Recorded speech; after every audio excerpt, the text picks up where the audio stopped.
What is going on, everybody? Chance here with the Gauge. We are live in Arlington at Globe Life Field. Night 2 of the National Finals Rodeo is about to get underway. We've kind of decided we do kind of a pre-round recap of last night's action. I've got Dustin with 12 Gauge Ranch here with me. We decided we're going to do it together tonight just to kind of go through what we saw. Of course, if you guys haven't had a chance to go listen to the podcast version of our coverage last night, do that now. Apple, Spotify, all the outlets. It's a condensed version. Producer Ty hooked it up. It's about 38 minutes long. It's perfect if you wanted to just catch it right before the rodeo. It's fun stuff. We had some great interviews. I'll kind of pull Dustin in here, and we'll talk about what we saw first and foremost with the bareback riding. Richie Champion, 87.5 points to steal the round there. It was a pretty impressive night. Everybody's kind of working to get the kinks out, but Dustin, you were watching the bareback riding because, of course, 12 Gauge Ranch has Mr. Tim O'Connell, who's expected to get his 4th title this year. Tim O'Connell, everybody that ran last night, I think it was just one of those nights where everybody was getting the kinks out in whatever category or whatever event that they did the perf in. Rich Champion did well. It's funny, everybody that won last night is holding the arena record right now. This is the first time at Globe Life that we're here. Again, first night jitters, I think, are out. I think we're going to see some exciting stuff starting tonight now that everybody has figured out what the stadium setup is like and figured out what they need to do. Yeah, absolutely. And it was an exciting night. We've kind of become big-time bareback fans. We've had a lot of bareback riders on the show throughout the year. We went up to Montana to the Riggin Rally. We got to see a couple of our guests, to name a few. Jess Pope, split second in the round with Mason Clemens, and then Cole Reiner, who is a first-time NFR guy, was 4th in the round. So that was kind of a nice night of bareback riding. What we saw in the steer wrestling was great, right? So, Dustin, you know more about steer wrestling than anybody in this room. Which is a little creepy. Well, I know, yeah. Steer wrestlers, steer wrestling, that's my story. thing. I will tell you what an exciting night. I think the guys are starting to again figure out what those steers are going to do when they come out. We're going to see some changes tonight. I know Wag was on Casper, riding Casper. I think that horse was getting a little excited, and he may very well jump on Scooter tonight. So I would prepare to see Wag on Scooter. Of course, Dakota split. He was 1 of 3 on to take the win last night. We saw some 3-9s, but again, I think tonight's going to be one of those things where everybody got to see what the steers are going to do. It's a different setup. Steers are kind of running to the left a little bit, but I would once we start seeing now what everything's going to do, I would be prepared to start seeing some high 3s, mid 3s tonight. Yeah, and just for that little recap, it was Jess Brown, Dakota Eldridge, and Blake Knowles who split that 1st through 3rd check, and they were 3-9s across the board. Stetson Jorgensen was 4th. Jacob Elder split 4th with him as well. So there was tons of splits in the bulldogging guys. And then, of course, Jace Melvin got that 6th spot. The team roping is another thing that we got to witness some. I don't know if you would call them bugs, you'd call them jitters, but it was a rough night in the team roping. We did see that Erich Rogers and Peyton Bray first out during the rodeo. 4-8 is what won the round. So the round winner started it out. We saw a lot of steers getting slingshot across the arena, some wild running. The wide open. If you haven't been here and you're not here, you just don't see how wide open it is from where the team roping starts on the opposite side of their arena from where the bulldoggers and the tie down ropers are. But tough night really in the team roping. I think we saw, what was it, 1, 2, 3, 4, 5, 6, 7, 8, 9, 10 misses. No times, yeah. 10 misses in the team roping, which with that extra 2 foot on the barrier, I think everybody was probably pretty nervous in the team roping. I think we're going to see a lot better night tonight now that they know what to expect. But again, Erich and Peyton with the 4-8 to win the round. And then, of course, Dustin and Travis Graves there, 4-9s to get second. Luke Brown, Joseph Harrison, 4-9. Those guys split 2nd and 3rd, actually. Let me correct myself. Clay Smith, Jade Corkle are the 5-1s for 4.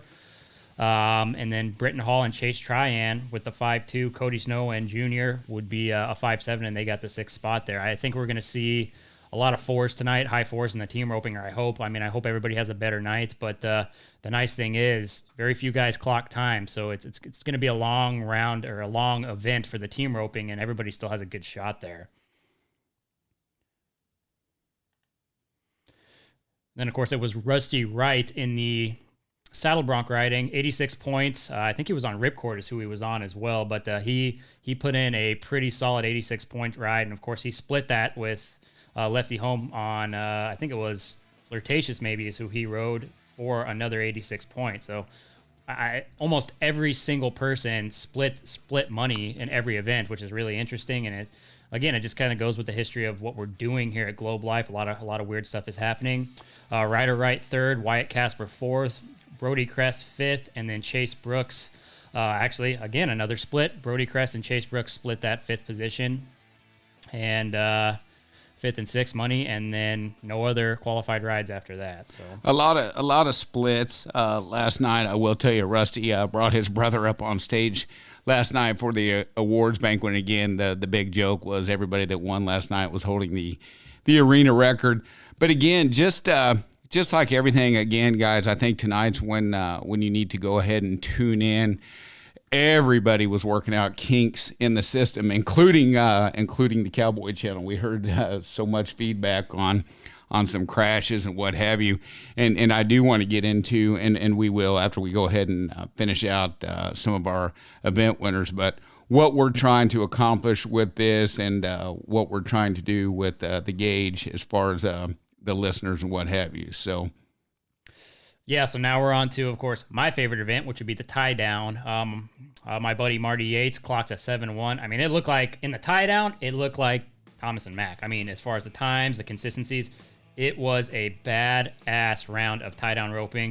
Of course, Marty Yates got the round win, and then Shad Mayfield right on his tail at a 7-5. Mm-hmm. At this point, with any money Shad wins, it's virtually impossible for him not to have clinched the world title. So it's kind of just everybody competing for second at this point, and of course the average title is one thing that's out there. But it was an impressive round of tie down. It did not feel like the other events where there were stuff going on. We have Marty Yates, Shad Mayfield, Ty Harris, Cottle Lewin, Weston Hughes, and Corey Solomon. And so Weston and Corey was in the truck coming here yesterday, so he got the call to compete because unfortunately what happened with Caleb Schmidt was very unfortunate. It created an opportunity for Corey Solomon, and he did get some round money. So that talk nice about that a little bit. Hats off to Corey. The fact that to get the call under horrible circumstances. Again, our hats off to Caleb, and there's been so many posts and different things out on social media about people's opinion on that. Again, we want to continue to support the PRCA. The fact that we're having an NFR and able to get together. It is not, just so everybody knows and understand, these regulations, these guidelines, these standards that we have to follow. Again, the state of Texas is the one that set these rules just for us to be able to come in here. This isn't, this isn't the PRCA saying, oh, well, you've tested, so you're out, what have you. These are, the health department is here. It is not set by the PRCA. So the fact that Corey Solomon, again, was able to come in here, came in cold, wasn't prepped, and still came in here and won money, that says a lot. I think a lot of eyes were on Shad last night. Of course, he was right in there. So, but hats off to Marty. He just came in this big arena and just looked like a champ. Yeah, I mean, no doubt everybody knows Marty clocks. So, I mean, he has put up some of the fastest times ever in Thomas and Mack, and I'm sure he's going to continue on as long as he gets to ride Buster. That horse, I mean, Buster is one of the all-time great tie-down horses that's going right now when he's actually able to ride him. So, if you watched it, you kind of saw what Buster did. He went right to the correct spot and gave Marty a perfect shot, and it was just easy work for Marty after that. Sweet and simple. So. Yeah. And then we go, of course, to the barrel racing, which, I think if anybody was going to bet on one person to come in there and consistently knock the doors off, of course, it's going to be Haley and Sister. I mean, she's on a freak of nature with that mare, but, they're the perfect team. I mean, they've proven time and time again why they are two-time world champions, why she's got the arena record, why she is who she is. She just never folds under pressure, and she's got one of the greatest, maybe not, she could have the greatest barrel horse who ever lived in Sister. So it was a pretty amazing night for Haley with that 17-18 in this pen. You know, we got to see what the times are going to look like. Tiani Schuster also right on her tail. Brittany Posey right behind there. I mean, we've got very consistent times, which we're also used to seeing in Thomas and Max. Cheyenne Wimberly sitting fourth, Stevie Hillman fifth, and then Shelly Morgan in that sixth position. What was really interesting with Lisa tipping that barrel is that she would have actually had the fast time of the night. So absolutely. I think we're going to see a different round of barrels. I think what they had done is they had put that big screen up, and none of the horses had got to see that, right? So that came up after the last time those girls were in the arena. So I think a lot of the horses got lost with all that yellow. Of course, we saw that with Jimmy Smith and other horses. I mean, there's so much wide open space. What a good barrel horse does, which Haley Kinsel did mention on her little interview, is they go to find that first barrel, and every single horse did do that. But they get lost in that giant sea of yellow there, and I don't think we're going to have the same issues tonight in the barrel racing. We're going to see fast times. The one thing that Haley said, I was asking her afterwards, I said, well, what do you think? Does it feel like the NFR? And she's like, no, it doesn't. She said that she feels like this is a brand new arena, a brand new rodeo. We talked to a lot of the athletes that had won, or that even contestants that are here at Globe Life, and they said it doesn't really feel like the NFR. You go into a smaller Thomas Mack, and the energy and the electricity that's out there when you enter the stadium, it just gives you goosebumps. This is such a big stadium. Another one of those things that we're seeing on social media is everybody complaining like, oh my gosh, it looks so empty. Guys, you have to understand, it's sold out. Every ticket is sold out. So every ticket that they were allowed to have for this stadium, it's sold out. It's the way that it's set up in the stands. If you're not here or haven't been here, is there's a lot of space. But what is this, Tyler? Is it 70,000 for this stadium? I want to say around 50,000. I'll have to double check those numbers. Okay, but I thought it was more, but yeah, maybe 70,000 is AT&T. But yeah, I mean, as far as the seating and what have you, from the top to the bottom, they sold those tickets out. I mean, if you were to look in the stands, you'll see people in the nosebleeds all the way down to the gold buckle seats and on the ground there. It's just the amount of space that we're forced to have in between each group of people is a lot. So it just makes it look empty. But there's 20,000 people in the stands last night. Globe Life Field their capacity is 40,000 and 7 different seating levels. Oh man, did I overshoot that? Gosh, it's AT&T that's 7. Well, AT&T is like 80,000. But again, it doesn't matter. The fact of the matter is that we're able to come to Texas. We are able to have it here, and we sold out every ticket that we're allowed to sell. Again, guys. Going back to the barrel racing, like Haley said, it's like having a whole new rodeo or a new stadium. Guys, you're going to start seeing all kinds of new times with these horses getting comfortable. They're starting to get their wits about them again. You looked at Jimmy Smith. Her horse had a little trouble on turn 3. But, again, I think now that time's going on, it's going to just get faster and faster. Haley, keep your eyes on her, but there are so many athletes in this division that could just take it any night. So it's going to be exciting. Yeah, no, it's super exciting. It's going to be tight in the barrel racing. I mean, with Haley clocking like that and the confidence going into guys, if I'm going to put my money on anybody for their third world championship, it's going to probably be Haley. But Lisa, Brittany, there is so much experience. Well, yeah, and they are not sleepers by any means. Lisa Lockhart and Brittany Posey are two of the best to ever do it. Brittany Posey might be one of the best competitors, straight competition-wise, ever. And it's going to be a dogfight all the way through. But when we get to the bull riding, what I really enjoyed, and actually Stetson Wright was on the show right after he had his round win in the bull riding. He's kind of the only guy right now competing in 2 events. And right now he's leading that all-around race. He won the round of bull riding with a 90.5 on Silver Lining, and he just, for a guy who rode in the bareback riding, took that little break to go. He looked fresh as a daisy. It was really nice to get to talk to him and to see a guy do that. It's super inspiring.